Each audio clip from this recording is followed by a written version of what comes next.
found another book. I've been digging in the bookshelves. This is called The Christmas Day Kitten by a man who is a veterinarian in England. His name was James Herriot.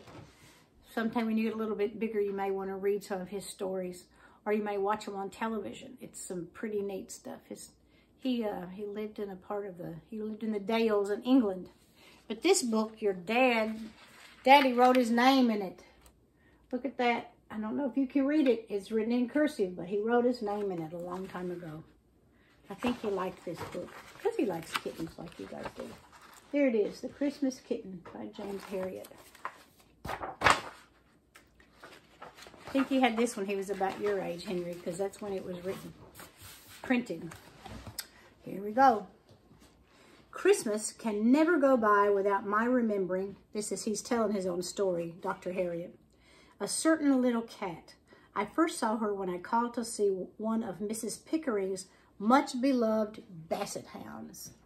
A little kitten and dogs, they don't usually go together.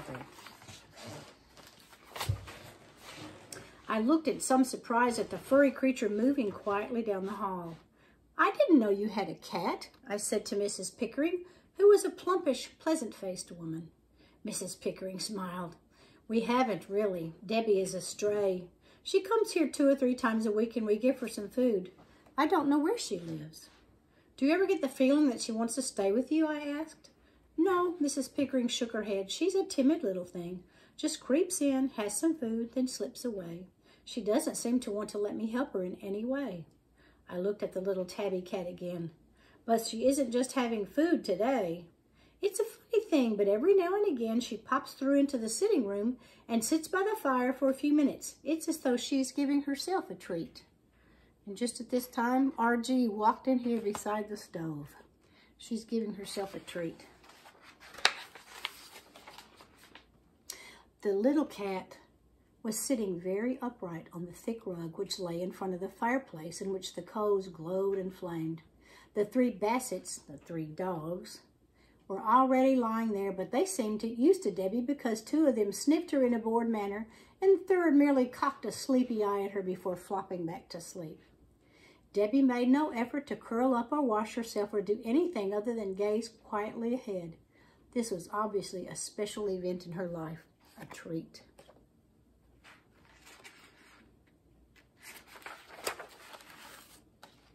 Then suddenly she turned and crept from the room without a sound and was gone. That's just the way it is with Debbie, said Mrs. Pickering, laughing. She never stays more than 10 minutes or so, then she's off. I often visited the Pickering home and I always looked out for the little cat.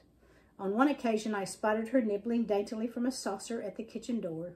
As I watched, she turned and almost floated on light footsteps into the hall and through into the sitting room. Debbie settled herself in the middle of the pile of basset hounds in her usual way, upright, still, and gazing into the glowing fire. This time, I tried to make friends with her, but she leaned away as I stretched out my hand.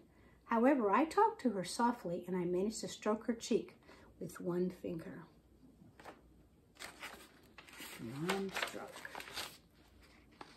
Then it was time for her to go, and once outside the house, she jumped up on the stone wall and down the other side. The last I saw was the little tabby figure flitting away across the grassy field. I wonder where she goes, I murmured.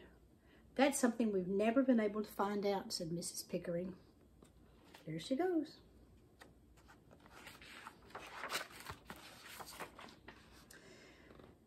It was 3 months later, but I next heard from Mrs. Pickering, and it happened to be Christmas morning.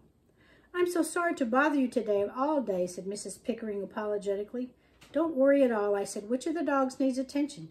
It's not the dogs, it's Debbie. She's come to the house and there's something very wrong. Please come quickly. I drove through the empty market square. The snow was thick on the road and on the roofs of the surrounding houses. The shops were closed, but the pretty colored lights of the Christmas trees winked in the windows.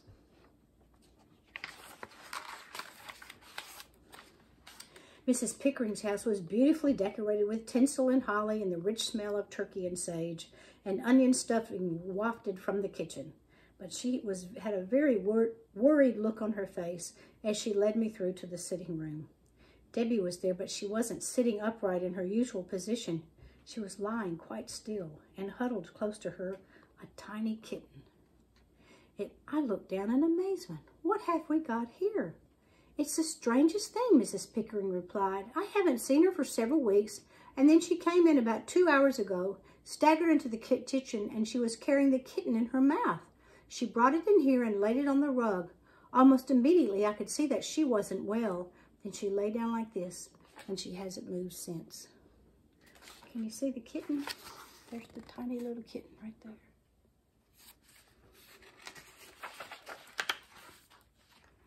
I knelt on the rug and passed my hand over Debbie's body, which Mrs. Pickering had placed on a piece of a sheet.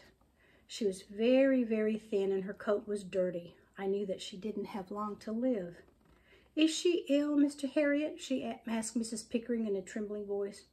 Yes, I'm afraid so, but I don't think she is in any pain. Mrs. Pickering looked at me, and I saw there were tears in her eyes. Then she knelt beside Debbie and stroked the cat's head while the tears fell on the dirty fur. Oh, the poor little thing. I should have done more for her. I spoke gently. Nobody could have done more than you. Nobody could have been kinder. And see, she has brought her kitten to you, hasn't she? Yes, you are right, she had. Mrs. Pickering reached out and lifted up the tiny, bedraggled kitten. Isn't it strange? Debbie knew she was dying, so she brought her kitten here. And on Christmas Day.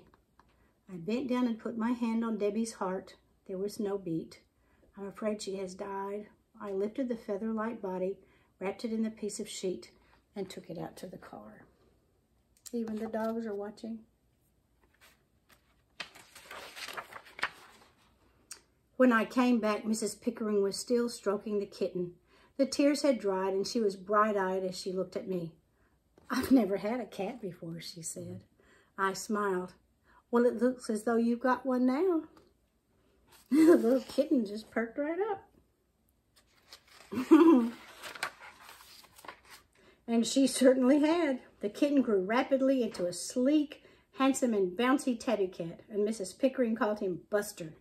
He wasn't timid like his little mother, and he lived like a king, and with the ornate collar he always wore, he looked like one too.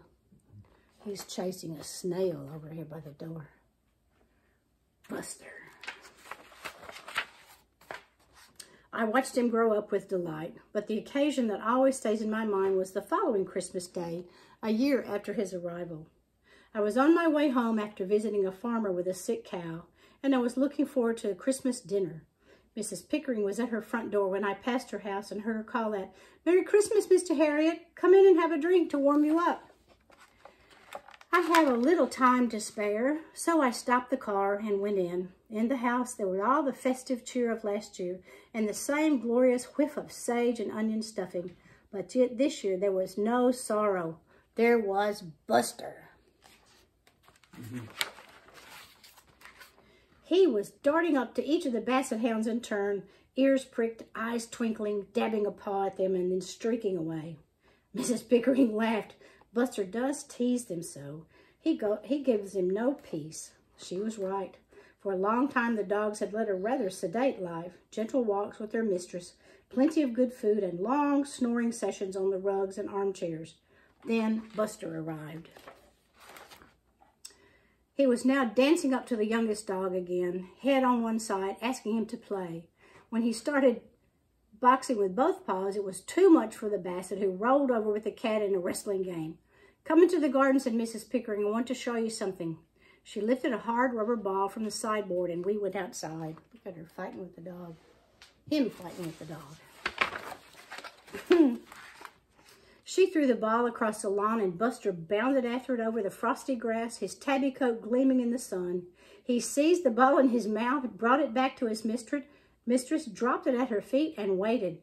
Mrs. Pickering threw it, and again Buster brought it back. I've never heard of a cat that would fetch.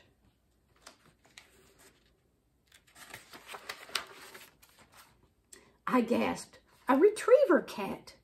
The Bassets looked on unimpressed. Nothing would ever make them chase a ball, but Buster did it again and again as though he would never tire of it. Mrs. Pickering turned to me. "Have you ever seen anything like that?" "No," I replied. "He is a most remarkable cat." Look at those dogs. They're like, psh. Our cat is sitting out here on the ground right now, snoozing. We went back into the house where she held Buster close to her, laughing as the big cat purred loudly. Looking at him so healthy and contented, I remember his mother, who had carried her tiny kitten to the only place of comfort and warmth that she had ever known. Mrs. Pickering was thinking the same thing, because she turned to me, and although she was smiling, her eyes were thoughtful. Debbie would be pleased, she said. I nodded. Yes, she would. It was just a year ago today she brought him in, wasn't it? That's right. She hugged Buster again. The best Christmas present I've ever had. And there he is. All right. The Christmas Day Kitten.